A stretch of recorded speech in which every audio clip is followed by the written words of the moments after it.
We have received several emails about last night's reality check on the 16 streetcar signs being put up. Ben's answering questions and has a correction, so tonight we hit reply all.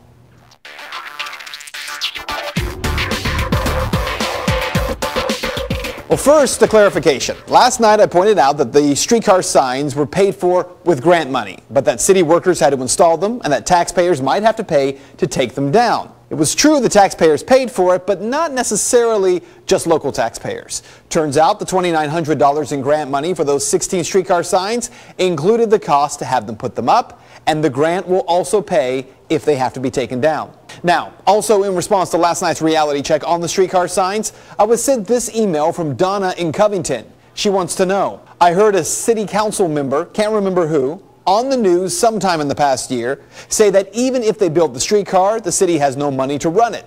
If that's true, isn't that something voters should know? In any case, I would be interested in finding out more about the ability of Cincinnati to pay operational expenses to actually run a streetcar nobody wants. Well, Donna, it's not true that nobody wants it, but let's talk about those operational expenses. The streetcar is expected to cost $2.5 million a year to operate, but there is a plan to fund it at a much higher level than what would be needed. There's $3 million expected to come from casino revenue. Parking meter revenue would supply $400,000. Fare boxes on the streetcar, $465,000 to $675,000, and then $200,000 that would come from naming rights and sponsored stops. Meg Oberdeen with the city manager's office told me this today.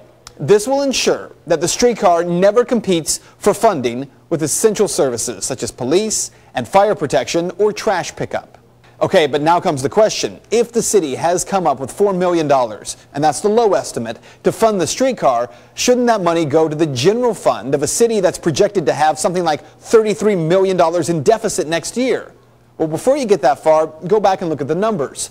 The $465,000 to $675,000 can't go anywhere because it's fare box money. It doesn't exist without the streetcar.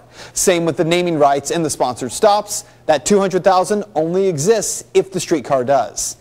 As for the $400,000 from the parking meter fund, it has certain transit-related restrictions, so no cops or firefighters with those funds. But I am told the money could go to other transit projects.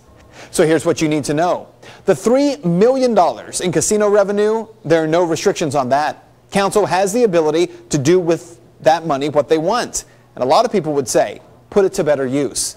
But on the other side, the city says the streetcar is expected to bring $3 for every $1 spent. And while that's a projection, if it pans out, those additional tax dollars would be general fund for police, fire, sanitation workers. Ultimately, it's up to voters, to you, to decide. And that is Reality Check. If you'd like to see those numbers for yourself, we have attached a link at the end of the story, which we will post in the Reality Check section of our website at fox19.com. You can also comment on the story on Ben's Facebook page. Just search Ben Swan, WXIX. And speaking of the streetcar, there will be a meeting tomorrow night put on by the group Cincinnatians for Progress. To be clear, this is the group who warns that by voting yes on the streetcar, you're voting to do away with all rail projects for the next 10 years. It's called the It's On Again fundraiser. It's tomorrow from 5:30 to 7:30 p.m. at the Blue Wisp on 8th Street. You can get more information on their website, cincinnatiansforprogress.com. And tomorrow night, I'm going to talk to a member of that group, check whether the claims they're making about the streetcar ballot initiative are actually true. Still ahead.